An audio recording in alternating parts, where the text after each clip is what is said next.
Our lesson for today is on anxiety and stress. It's one of the subjects that seems to be very contemporary in society today.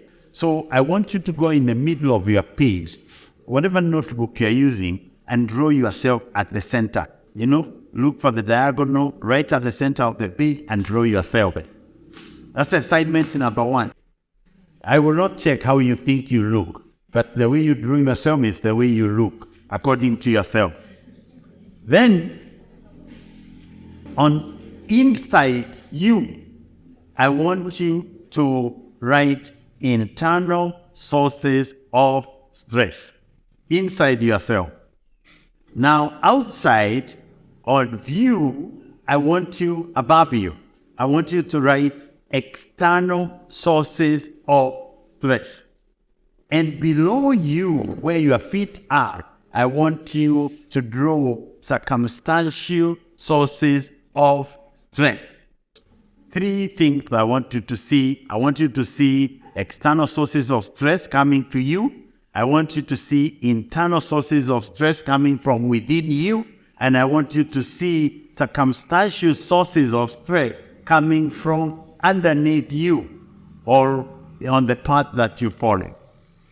Now, if we were to define stress, one word to just define stress, I would use the word pressure. Pressure. So it's a weight. You can draw a big beam above everything you have drawn, and as if it is falling on you, and label it pressure. One would care. Now, your pressure can be internal, in your mind. You're thinking, this house might collapse. What does that give you? Pressure, isn't it? If you truly believed it, I will see you beginning to walk up. And I try to persuade you to come back to this house, and you say, I don't know, it might collapse. Or you might say, this wire here, there's electricity that is built in. There could be contact with electricity. Will you touch it? You are afraid. So that pressure is coming from inside you as a result of the way you interpret your circumstances or you interpret the things that you are seeing. And a lot of people go through internal emotions that make them sick. I don't know whether you know that your body reacts when you are under pressure internally. If you think too hard, what do you develop? You can develop high blood pressure as a result of your thinking. Just thinking, what will I eat? What will I drink?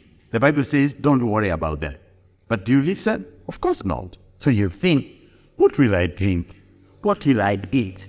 And your body begins to generate the blood pressure levels begin to go up. And they can cause a whole lot of other sicknesses like diabetes and others. Because the body is responding to what is happening inside.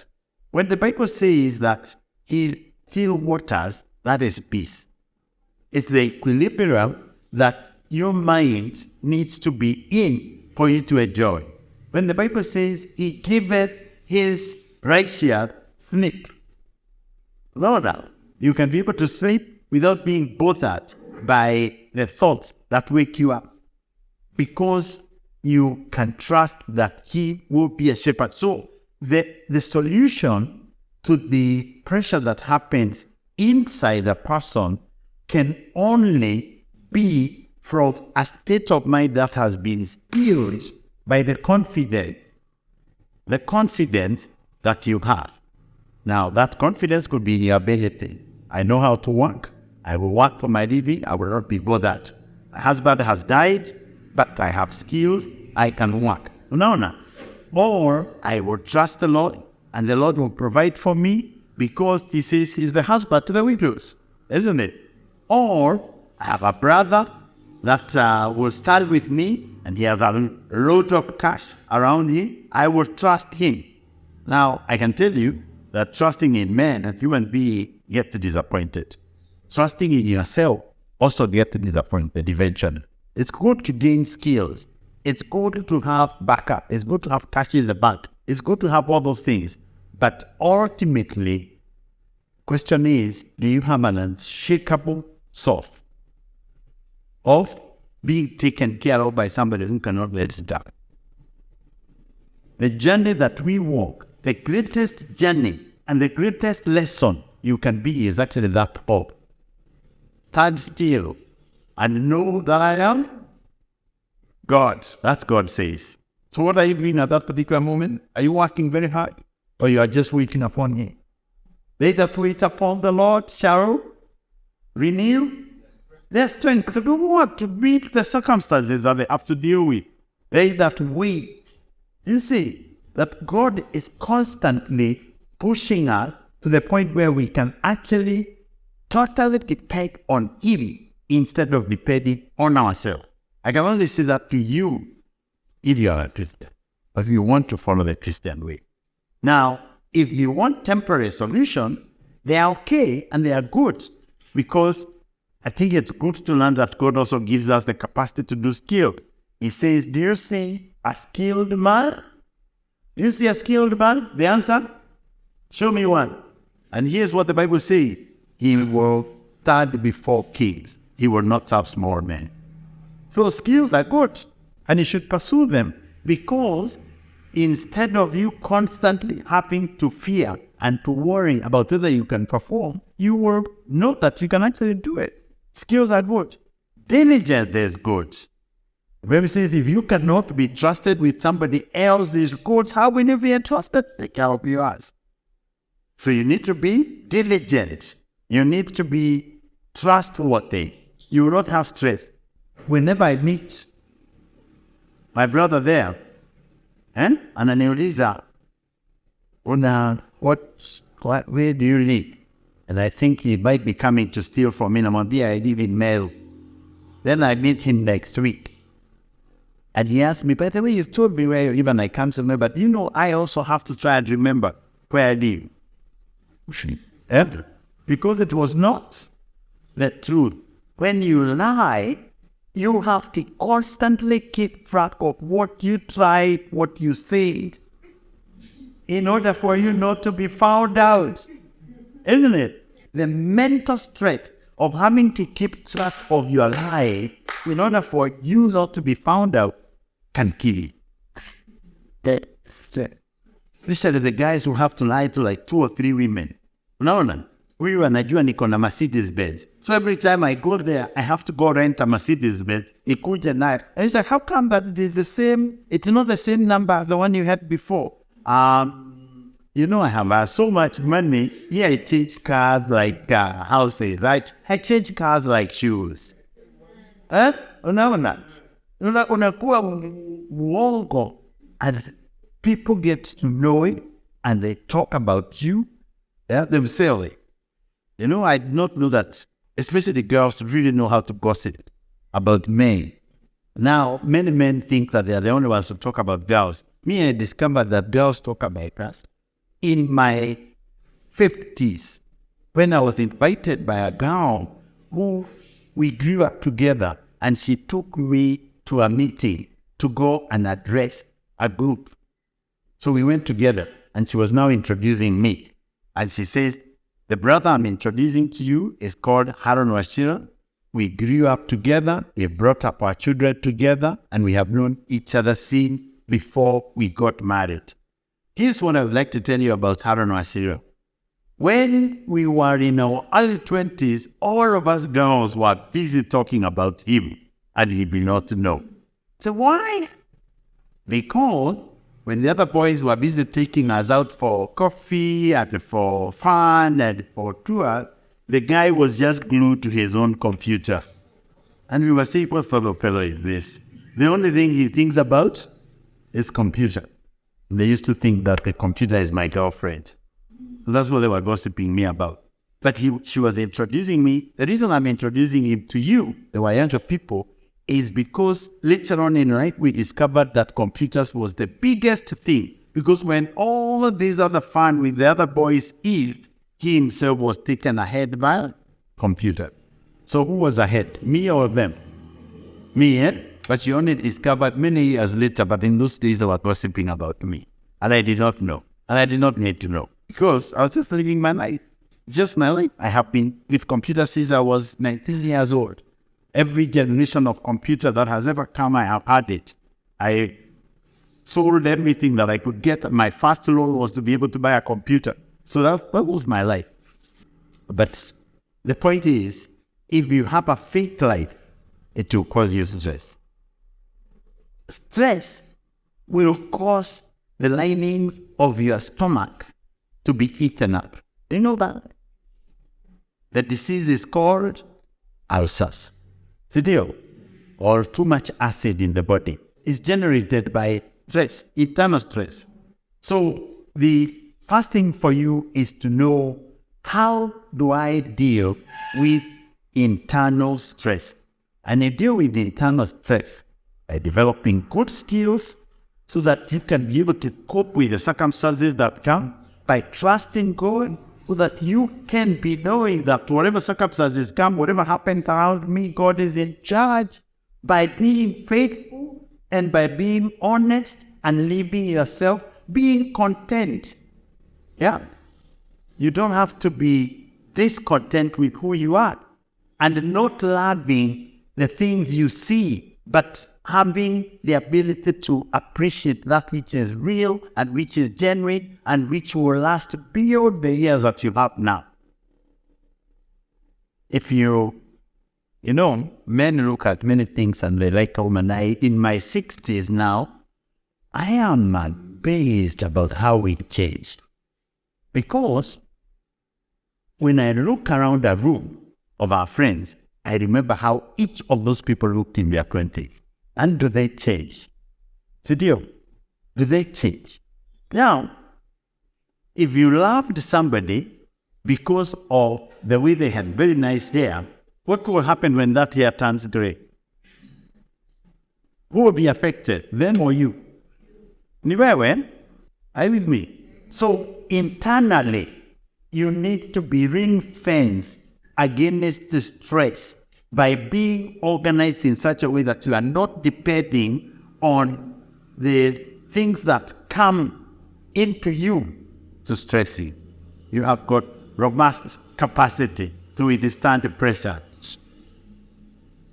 Are you with me? Now, external sources can be many.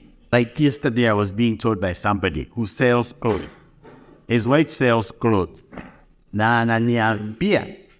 When she gets a new set of clothes for women, she makes sure that she divides them by how they will be perceived in a particular area. Come on, Ambozia happen. You normally see each other. If there are two dresses that are alike, she removes one. And sells that one in Kirinyaga.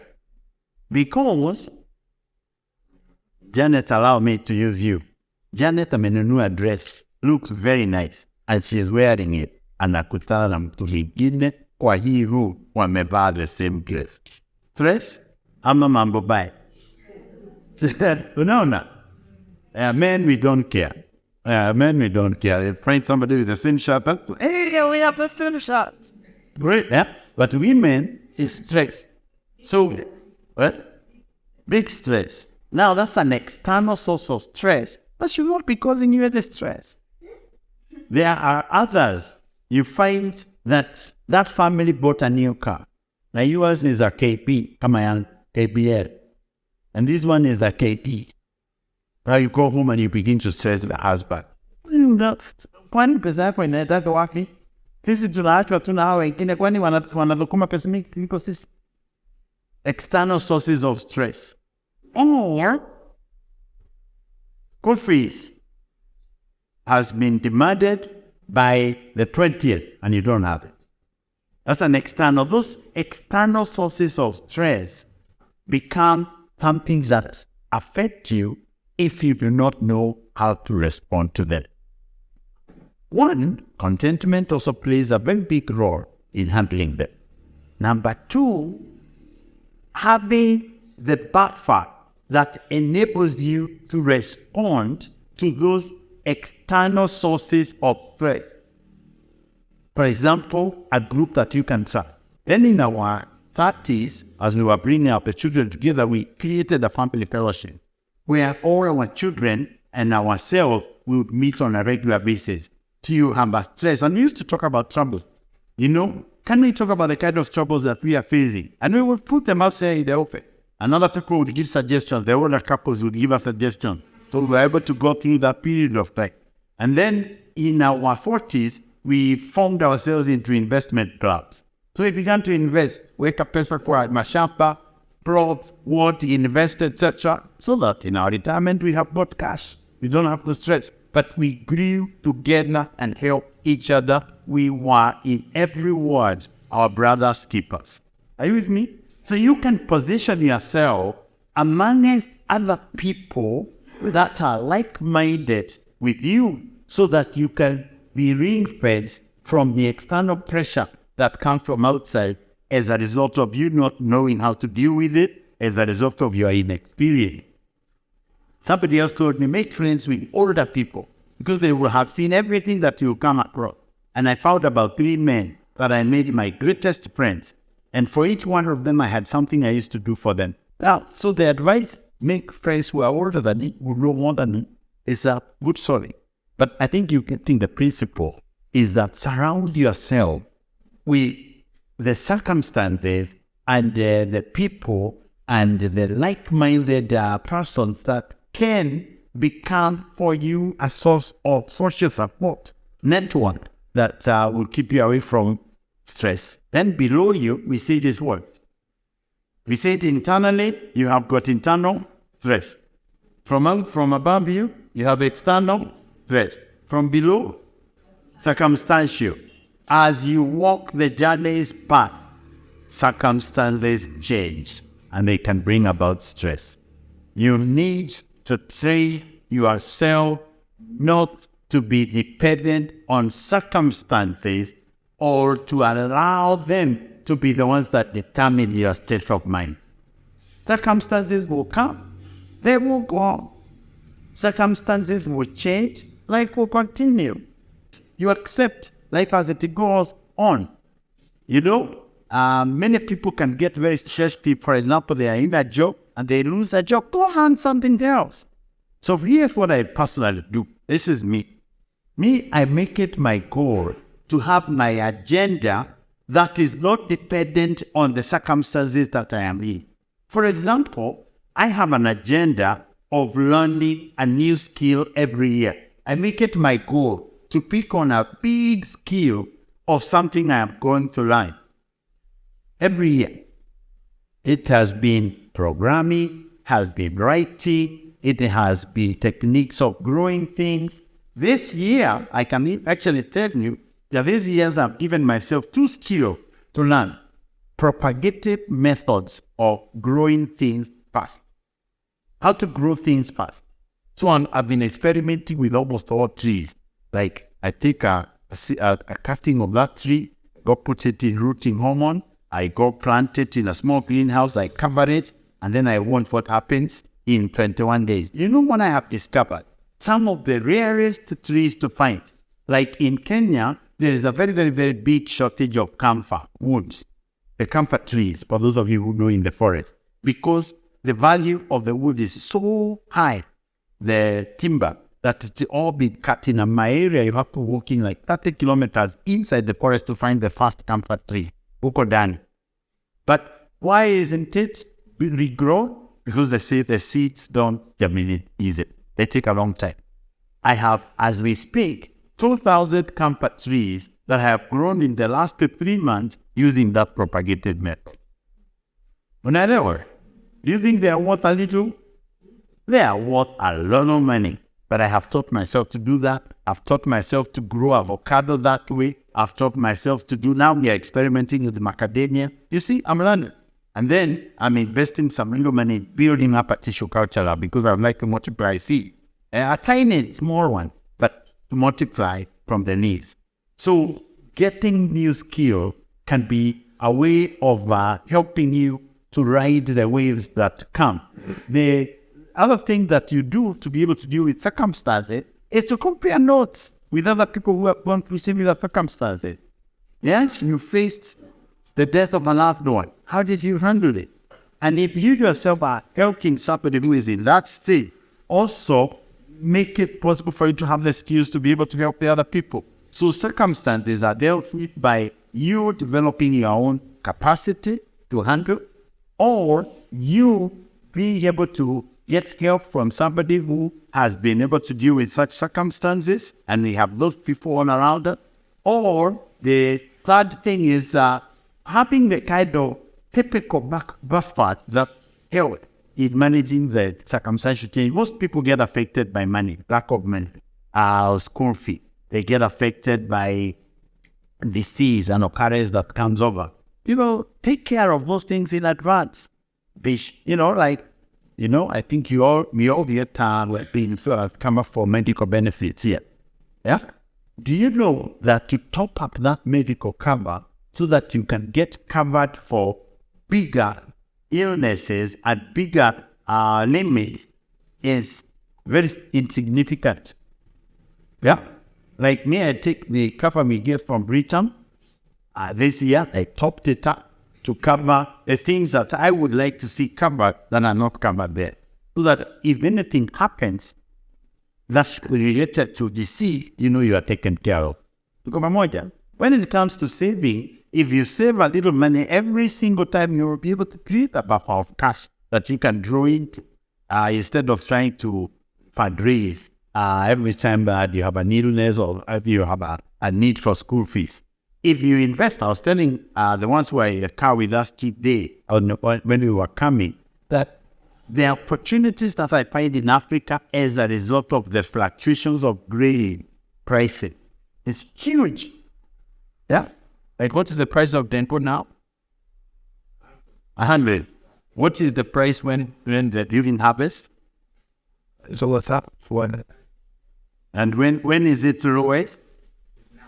Now. Right now it's now. But a few years ago, during harvest, the gold was 60. During the high season, when there was nothing, which would be 120. So, me, I buy grain. And I recommend to the person that establish the price of the grain during harvest, buy kidogo, unajiwekea. When the price changes, so you don't have to run a shop. You don't have to go to the market. Rice, maize, then go beans, oat, etc. Just buy during harvest. Fair when the next harvest is just about to come around, and you find that you will compound your investment and they begin to grow cash. Yeah, there was a time when I was busy buying female cows. I need female cows, then I would bring them up. Now, my cows are enough that in 1 year to produce enough cows for me to have adequate. Now I don't have to buy them from outside. Like this last year, I had the females that were born, becomes the next generation of my cows. So next year I could sell some cows. Unaelewa? So I have an investment routine, I have a savings routine, you have a health cover that you normally have, you have skills that you can depend on, you have got some activities you are doing that generate more income for you, so that when circumstances change, you're prepared for them. But with all of that said, learning never to trust any of those methods, but to put your faith and trust in the Lord and wait upon Him, know Him, and just be better. I'd like to stop there